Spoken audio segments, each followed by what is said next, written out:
हाँ जी, तो asexual reproduction के बारे में बात हुई, कुछ चीज़ें हम समझ गए। हमने देखा कि there are 6 various types of asexual reproductions. हमने देखा कि देयर इज़ फिशन, फिशन में 2 तरह के, बाइनरी फिशन है और मल्टीपल फिशन है। बाइनरी फिशन में हमने 2 एग्जांपल लिया, अमीबा का एग्जांपल लिया जिसमें कोई फिक्स्ड प्लेन नहीं होता, कहीं से भी डिवाइड हो जाता है। दूसरा एग्जांपल हमने लीशमैनिया का लिया, वो भी एक प्रोटोजोअन है। उसमें हमने देखा कि एक फिक्स प्लेन से वो लेटरली डिवाइड हो जाते हैं, 2 फ्लैजेला अलग अलग हो जाती हैं। मल्टीपल फिशन में हम प्लाज्मोडियम की बात कर रहे थे। प्लाज्मोडियम हमारी आरबीसी में आता है और आरबीसी में आके मल्टीपल फिशन करता है और फिर उसके बाद बहुत सारे प्लाज्मोडिया एक साथ बाहर आ जाते हैं। उसके बाद हमने फ्रेगमेंटेशन की बात की कि किस तरह से एक multi cellular living organism like a spirogyra gets divided into multiple fragments and every fragment starts giving rise to a new spirogyra। तो उसमें मल्टीपल सेल्स थी लेकिन सेल्स में डिफ्रेंशिएशन नहीं था, अनडिफ्रेंशिएटेड सेल्स थी। इस वजह से उसमें फ्रेगमेंटेशन हो गया उतनी इजीली जैसे कि बाइनरी फिशन होता है। हालांकि यहाँ पर फिक्स प्लेन होता है, कोई मैच्योर होने तक वेट किया जाता है, मतलब कि fragmentation is a plant process. उसको कंपेयर किया गया रीजनरेशन से। रीजनरेशन प्लेनेरिया और हाइड्रा के एग्जांपल लिए। Specifically planaria which is a platform, उसकी बॉडी में स्पेशलाइज सेल्स हैं जो यही काम करने वाली हैं और मल्टीपल पार्ट्स उसके अगर इवन एक्सीडेंटली वो टूट जाता है तो उसका टूटा हुआ टुकड़ा जो है, टूटा हुआ जो पार्ट है उसमें क्योंकि स्पेशलाइज सेल्स हैं, टोटिपोटेंट सेल्स हैं, तो वो एक नए प्लेनेरिया को बर्थ देंगी, मतलब कि वो नए प्लेनेरिया में वो टुकड़ा ही कन्वर्ट हो जाएगा, दैट इज़ रीजनरेशन। उसके बाद हमने बडिंग की बात की। 2 तरह की बडिंग, एक हाइड्रा में जिसमें कि हाइड्रा की बॉडी में मल्टी सेलुलर बड बनती है और उस एक हाइड्रा की बॉडी पे सिंगल मैच्योर बड बन के एक सिंगल मैच्योर हाइड्रा जो कि आगे चल के डिफ्रेंशिएटेड सेल्स वाले हाइड्रा में कन्वर्ट हो जाता है। तो on one hydra's body only 1 bud and birth of a single baby hydra. जब हम यीस्ट में बडिंग की बात करने लग गए तो हमने देखा कि वहाँ तो चेन्स ऑफ बड है और every bud is unicellular and every unicellular bud will gradually get developed into mature yeast। जब हम नेक्स्ट आगे और गए तो हमने स्पोर फॉर्मेशन देखा, वो भी फंगस में था। राइजोपस का एग्जांपल हमने लिया, ब्रेड मोल्ड जिसको हम कहते हैं, और हमने देखा कि उसमें तो special structure, special reproductive organs थे एक तरह से हम कह सकते हैं, जिनको हम स्पोरेंजिया बोल रहे थे, है ना। हमारी बुक में क्या लिखा हुआ था उनके लिए, blob on a stick structures. उनके अंदर छोटे छोटे सेल्स हैं जिनको हम स्पोर्स कह रहे हैं, वो स्पोर्स डिप्लॉइड सेल्स हैं और स्पेशल सेल्स हैं जिनके ऊपर एक सेल वॉल है। हाँ, उनके ऊपर एक थिक सेल वॉल है जो कि काइटिन की बनी हुई है जैसा कि फंगस में होता है, और अनफेवरेबल कंडीशंस में भी वो हो सकता है, मतलब कि एसेक्सुअल रिप्रोडक्शन के लिए अदरवाइज फेवरेबल कंडीशन चाहिए, लेकिन स्पोर फॉर्मेशन जो है वो specially made for unfavourable condition. ये स्पोर्स अनफेवरेबल कंडीशन में वेट करते हैं फेवरेबल कंडीशंस के आने का, मतलब वाटर के होने का, मॉइस्चर आ जाने का, टेम्परेचर फेवरेबल हो जाने का, और उसके बाद फिर वैसे ही जर्मिनेट हो जाते हैं जिस तरह से प्लांट्स जर्मिनेट होते हैं सीड से। और फाइनली फिर हमने वेजिटेटिव प्रोपेगेशन की बात की, जिसमें हमने कहा कि प्लांट के वेजिटेटिव पार्ट से, यानी ऐसे पार्ट से जो कि रिप्रोडक्शन के लिए बना नहीं है, मतलब उसकी रूट या उसका स्टेम या उसकी ब्रांचेस या उसकी लीव्स में से किसी भी तरह से एक नया प्लांट बन जाए, दैट इज़ वेजिटेटिव प्रोपेगेशन या वेजिटेटिव रिप्रोडक्शन, है ना। इसमें हमने ब्रायोफिलम की लीफ का एग्जांपल लिया और देखा कि उस लीफ के कॉर्नर्स पे जो नॉचेस थी, उस नॉचेस में बड्स होते हैं। बड्स जो हैं वो एक तरह से डिफ्रेंशिएटेड प्लांट्स ही हैं which are ready to get into the soil and just give rise to a new plant. तो ये सब जो थे इनमें सिंगल पेरेंट वॉज रिक्वायर्ड और इसलिए हम इसको एसेक्सुअल मोड ऑफ रिप्रोडक्शन कहते हैं। इतनी बात आई होप आपको समझ में आ गई होगी और आपने अपनी एनसीईआरटी में भी ठीक से पढ़ लिया होगा क्या क्या लिखा हुआ है। अब हम आगे बात करने जा रहे हैं सेक्सुअल रिप्रोडक्शन, जिनका फंडामेंटल हमने डे 1 को ही सीख लिया था। डे 1 और डे 2 में हमने उसके बारे में बात करी थी, थोड़ा सा टाइम भी दिया था ये समझने के लिए कि किस तरह से जो सेक्सुअल रिप्रोडक्शन होता है उसमें दो इंडिविजुअल पेरेंट्स, अलग अलग पेरेंट्स होते हैं और उनके पास रिप्रोडक्टिव ऑर्गन्स होते हैं। उन रिप्रोडक्टिव ऑर्गन्स में स्पेशलाइज्ड जर्म सेल्स बनती हैं by a special process called gametogenesis with the help of a special type of cell division called meiosis. और फिर ये जो गैमेट्स होते हैं जो कि हैप्लॉइड सेल्स होते हैं, जिनमें नंबर ऑफ क्रोमोसोम्स अपने सोमैटिक सेल्स यानी बॉडी बनाने वाली सेल्स के कंपैरिजन में आधे होते हैं, उन हैप्लॉइड सेल के फ्यूज़न से, जिस फ्यूज़न को हम फर्टिलाइजेशन कहते हैं, एक डिप्लॉइड सेल बनती है ज़ाइगोट, जो कि पेरेंट की सोमैटिक सेल जैसी होती है।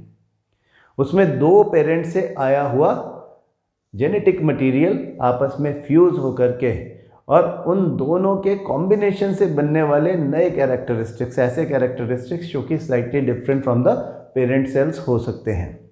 तो पहला सवाल यही आता है कि what is the requirement of sexual reproduction, जिसमें टाइम भी बहुत ज़्यादा लगने वाला है, जो ज़्यादा कॉम्प्लिकेटेड प्रोसेस है, जिसमें ज़्यादा एफर्ट लगते हैं, ज़्यादा एनर्जी लगती है, जिसमें ज़्यादा रिप्रोडक्टिव सिस्टम ज़्यादा कॉम्प्लिकेटेड रिप्रोडक्टिव सिस्टम बनाना पड़ता है। बिना उस कॉम्प्लिकेटेड रिप्रोडक्टिव सिस्टम के वो सक्सेसफुली हो ही नहीं सकता। वो करना ही क्यों है जब एसेक्सुअल रिप्रोडक्शन भी सक्सेसफुल है। अब हम ये नहीं कह सकते, हमने 6 different types of asexual reproduction हमने देख लिए और हमको अब ये बात तो बिल्कुल क्लियर हो जाना चाहिए कि जो सेक्सुअल रिप्रोडक्शन होता है वो ठीक है, हम अब पढ़ने वाले हैं। Asexual reproduction multicellular living organisms में भी हो सकता है ना। हम ये नहीं कह रहे कि केवल वो सिंपल टाइप के, या हमने देखा ब्रायोफिल्म तो बिल्कुल वैसा ही प्लांट है जैसे दूसरे प्लांट होते हैं, है ना। तो उसमें भी जब एसेक्सुअल रिप्रोडक्शन से पॉसिबल है हो जाना, तो फिर ये तो बाकियों में भी होना चाहिए कोई ना कोई ऐसा सिस्टम। इतनी एनर्जी क्यों खर्च की जा रही है? तो the significance of that is कि एसेक्सुअल रिप्रोडक्शन से होने वाला जो लिविंग ऑर्गेनिज्म है उसमें all the genetic material is contributed bye a single parent. Asexual reproduction में सिंगल पेरेंट होता है, ये बात हम पहले ही कर चुके। अब एसेक्सुअल रिप्रोडक्शन में सारा जेनेटिक मटेरियल अगर एक ही पेरेंट से आएगा तो वेरिएशन कितना आ पाएगा? सिर्फ उतना ही जितना डीएनए में होने वाली इनएक्यूरेसीज की वजह से आता है। जो एसेक्सुअल रिप्रोडक्शन से बनने वाली प्रोजेनी है, जो उससे बनने वाले ऑफस्प्रिंग्स हैं, जो उससे बनने वाले यंग वंस हैं, उन यंग वंस में जो भी वेरिएशन आएगा that is totally dependent upon the inaccuracies caused during the replication of a DNA. अगर ये इनएक्यूरेसीज देखो बहुत ज़्यादा तो हो भी नहीं सकती, बहुत ड्रास्टिक तो हो भी नहीं सकती, तो ये जितनी भी थोड़ा बहुत जो वेरिएशन होता है वो आता है और वो इसी तरह से चलते रहते हैं। मतलब कि ऑलमोस्ट वो अपने पेरेंट के आइडेंटिकली बनते हैं, उनसे बहुत ज़्यादा बड़े वेरिएशन की उम्मीद हम कर नहीं सकते। और आप ये बात भी डिस्कस कर चुके हो कि स्पीशीज़ के सर्वाइवल के लिए for a very long run this variation is very important. तो a large degree of variation will be there if the genetic material is contributed by two different individuals।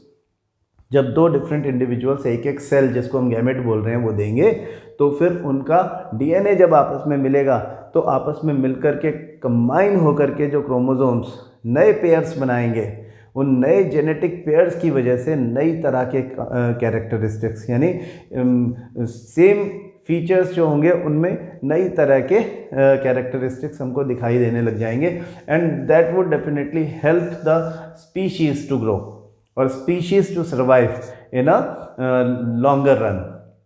तो species के survival के लिए sexual reproduction की importance है। आज हम sexual reproduction पढ़ना शुरू करेंगे स्टार्टिंग फ्रॉम द प्लांट्स। हाँ, तो यहाँ पे हम हमारे बेसिकली देखो, जब हम सेक्सुअल रिप्रोडक्शन की बात करते हैं तो प्लांट्स में, तो हम एक ऐसा प्लांट ले लेते हैं, एक ऐसा फ्लावर ले लेते हैं। प्लांट बेसिकली प्लांट का रिप्रोडक्टिव पार्ट जो होता है वो फ्लावर होता है। तो ऐसा प्लांट लें जिसमें मेल और फीमेल दोनों कैरेक्टरिस्टिक्स एक साथ हों, इनको हम बाइसेक्सुअल प्लांट्स बोलते हैं। आपकी बुक में बाइसेक्सुअल फ्लावर का एक डायग्राम दिया हुआ है, वही मैंने यहाँ पे कॉपी किया हुआ है, ये आपने देखा होगा। देखें कि इसमें इस तरह का ये स्ट्रक्चर बनाया हुआ है जिसमें रिप्रोडक्टिव पार्ट मेल फीमेल दोनों के हैं, है ना। यहाँ पे मेल पार्ट ये दिख रहा है, हाँ, और फीमेल पार्ट ये सेंटर में दिख रहा है, जिसमें यहाँ पे स्टिग्मा दिखाया है, बीच में ये स्टाइल है, इधर ये ओवरी है, इधर मेल पार्ट है, इसमें ये एंथर है, ये जो दिख रहा है ये फिलामेंट है, ये दोनों मिलकर के स्टामेन बनाते हैं। तो आप इसको अपने तरीके से भी बना सकते हो। अपन अगर इसको वैसे ड्रॉ करें तो ये सिंपली बन जाता है। हाँ, आपको इसको ड्रॉ करने की प्रैक्टिस इसलिए करनी होगी क्योंकि ये एग्ज़ाम में आ जाता है। हम फीमेल पार्ट से स्टार्ट करेंगे, जिसको हम पिस्टिल बोलते हैं। इसको पिस्टिल के अलावा कार्पेल भी बोला जाता है ना। तो इसमें हम इस तरह का स्ट्रक्चर शो कर देते हैं, बीच में ओव्यूल दिखा रहे हैं, और यहाँ पे फिर मेल पार्ट बना दो साथ के साथ ही, यानी स्टैमेन बना दो। स्टैमेन में एंथर है और ये फिलामेंट है। इसके अलावा जो कुछ होता है सब सपोर्टिव होता है, जैसे कि नीचे एक रिसेप्टिकल है जिसके ऊपर ये पूरा का पूरा फ्लावर रखा हुआ है। यहाँ पे हमने सेपल्स बना दिए जो कि प्रोटेक्टिव पार्ट्स हैं। हम एक लॉन्गिट्यूडनल सेक्शन देख रहे हैं, इसका LS बोलते हैं हम इसको, लॉन्गिट्यूडनल सेक्शन। और फिर अपन इस तरह से इसके पेटल्स बना लेते हैं। पेटल्स जो होते हैं वो भी सपोर्टिव है, they attract the insects for pollination, है ना। तो हम ऐसे भी बना सकते हैं इनको, है ना। आपको जैसे इजी लगे वैसे बना लो, ये भी ठीक है। और आप हू बहू ऐसा ही बनाना चाहो तो ऐसा बना लो। मेरे से तो बनता ही नहीं है इतना अच्छा, तो मैं ऐसा बना लेता हूँ शॉर्टकट। तो आपको अगर ऐसा समझ में आता है तो ऐसा बना लो। कैसे बनाइए इसको आप देख लेना रिवाइंड करके, बहुत ज़्यादा टाइम नहीं लगता इसे बनाने में। प्रैक्टिस करोगे तो थोड़ा सुंदर दिखने लगेगा। मैं जो बना रहा हूँ बहुत सुंदर नहीं है, लेकिन आप और सुंदर बना सकते हो, आई एम श्योर। तो ये बेसिकली एक फ्लावर है। Flower is, as we know, the reproductive part of a plant. किसी प्लांट का रिप्रोडक्टिव पार्ट है।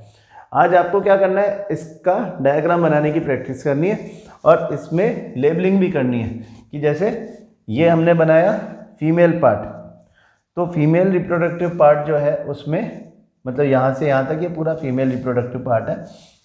इसका जो, इसको हम बोलते हैं पिस्टिल, और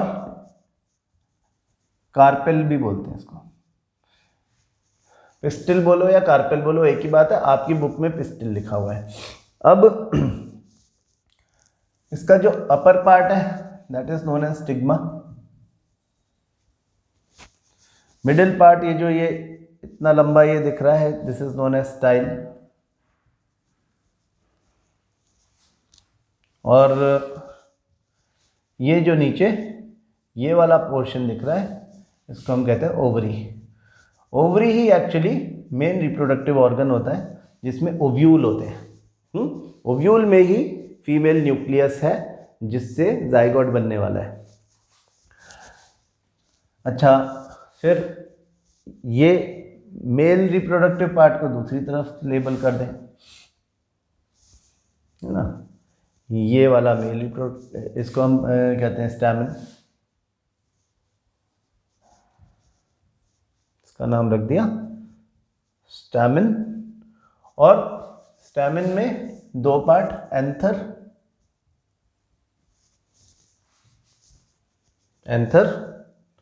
एंथर के अंदर भरे हुए छोटे छोटे पोलन ग्रेन्स। ये जो नीचे वाला है इसको कहते हैं फिलामेंट। एंथर एंड फिलामेंट मिला करके ये बन जाता है। फिर ये पेटल्स है, पेटल्स, सेपल्स एंड रिसेप्टिकल।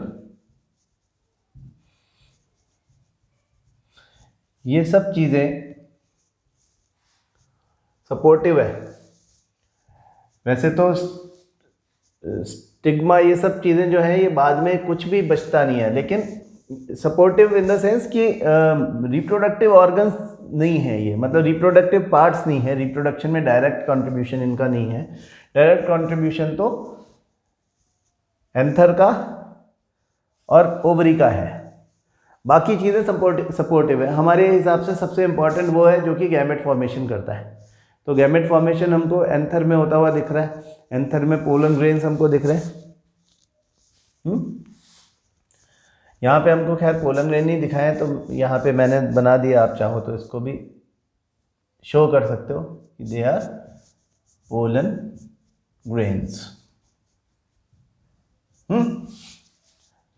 ये डायग्राम आपको बनाना है। आगे हम बात करते हैं कि क्या होता है इसमें। हाँ, एक और डायग्राम है, ये देखो, this is actually pollen grain का स्टिग्मा पर पहुंचना और उसके बाद क्या होता है उसके लिए डायग्राम है ना।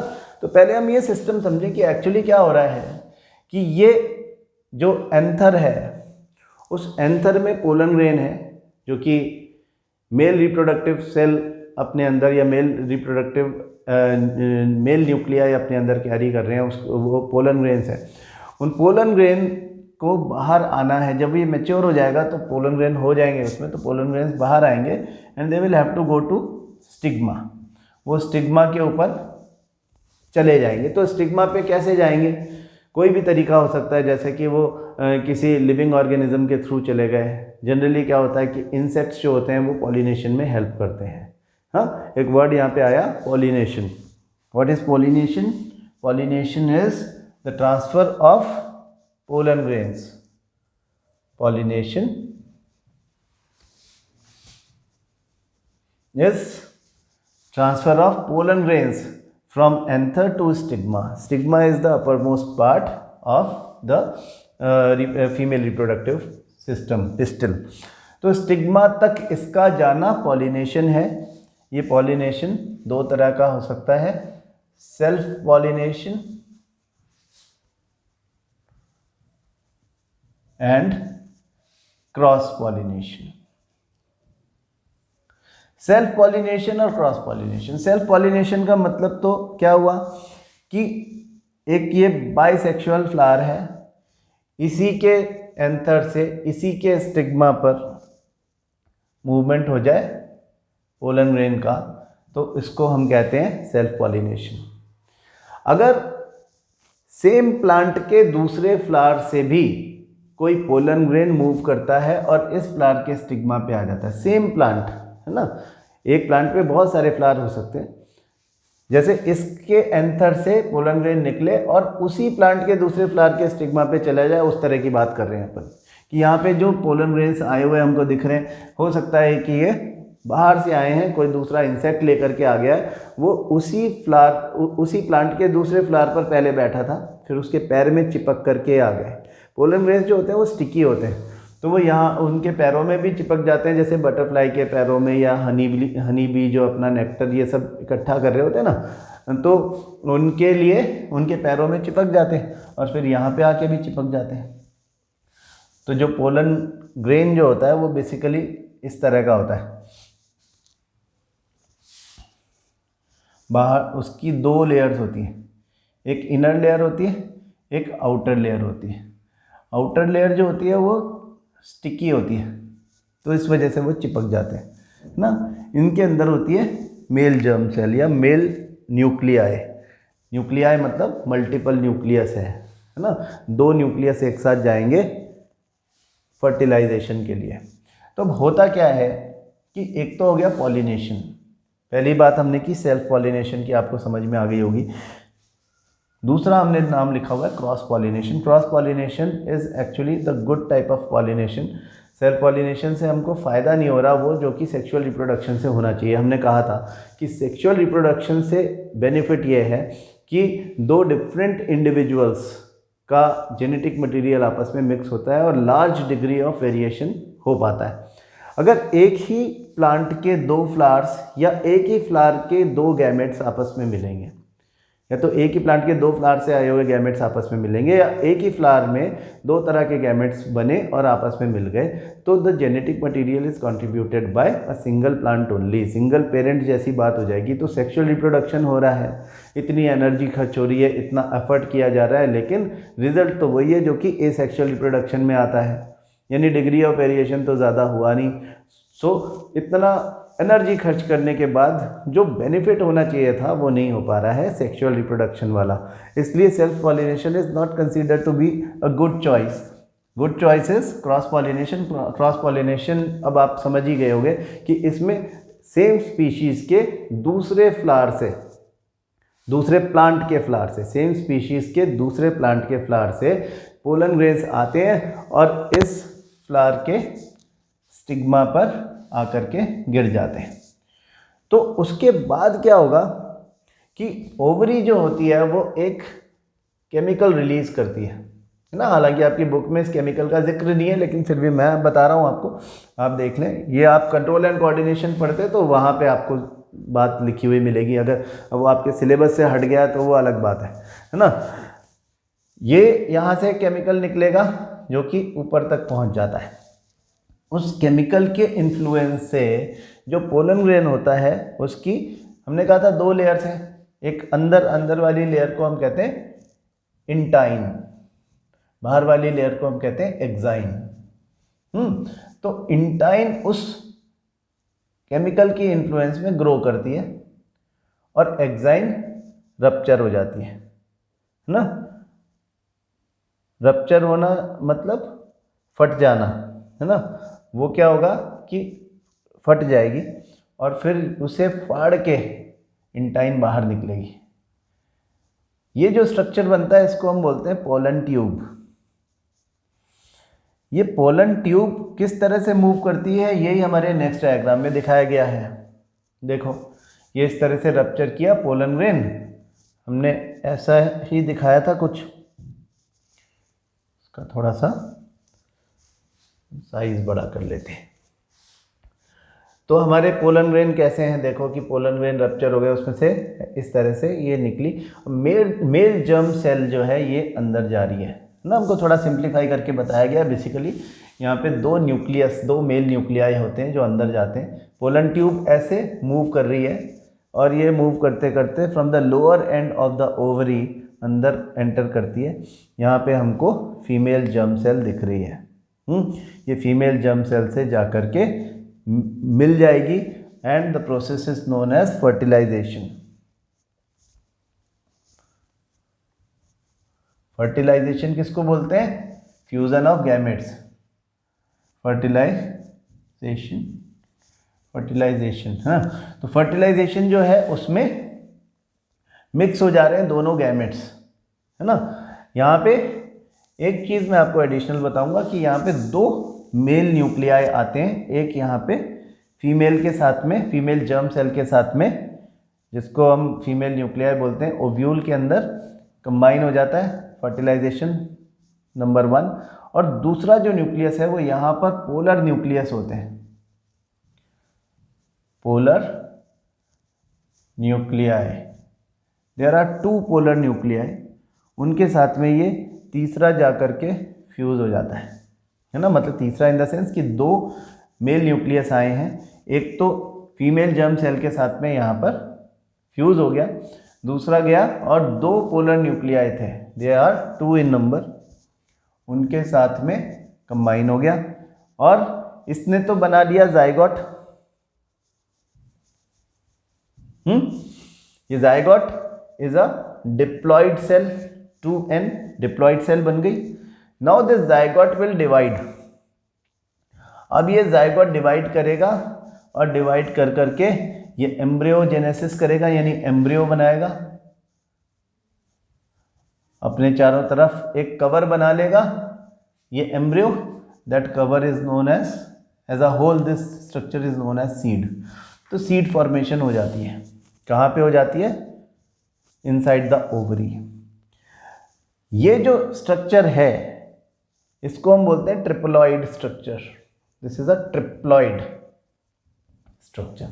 हाँ, 3n दो न्यूक्लियस पहले से थे, दो पोलर न्यूक्लियाई और एक मेल न्यूक्लियस आया, इन्होंने मिलकर के एक ट्रिप्लॉइड बनाया। नाउ दिस ट्रिप्लॉइड, जैसे zygote was a diploid structure, ये जो ट्रिप्लॉइड है इसको हम कह रहे हैं एंडोस्पर्म। एंडोस्पर्म वर्ड आपकी बुक में नहीं लिखा हुआ है।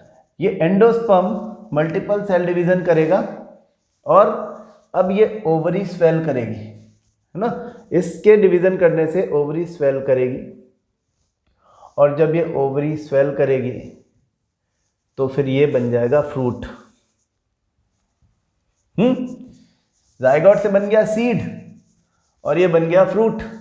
फ्रूट के अंदर सीड होता है, आप जानते ही हो। जितनी भी बाकी चीजें होती हैं वो इसमें से हटती जाती हैं, जैसे कि सेपल्स को और रिसेप्टेकल को छोड़ करके बाकी जो चीज़ें हमने बनाई हैं, जैसे कि पेटल्स हैं, तो पेटल्स हट जाएंगे, है ना। आपने ये बनाए स्टैमेन, हट गए। जो ये वाला पोर्शन है ये भी यहाँ तक हट जाएगा, मतलब हमारी केवल ओवरी बच जाएगी। हाँ, ओवरी इतना सा ही पार्ट है ना, ये वाला पार्ट ये बच जाएगा। जो ऊपर वाला पार्ट है ये सब हट जाएगा, है ना। तो ये सब जब हट गया तो बचा क्या, ये।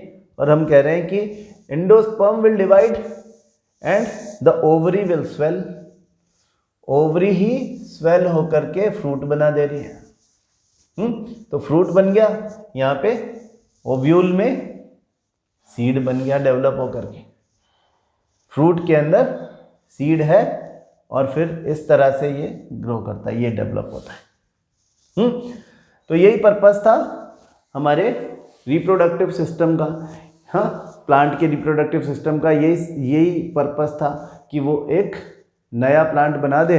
तो आगे चल के जब ये सीड का जर्मिनेशन होगा, कैसे होगा वो हम नेक्स्ट क्लास में बात करेंगे, है ना। जब वो सीड का जर्मिनेशन होगा तो नया प्लांट बनेगा, है ना। अब ये जो प्रोसेस है इसमें 2 बार फर्टिलाइजेशन हुआ है, इसलिए this process is known as double fertilisation.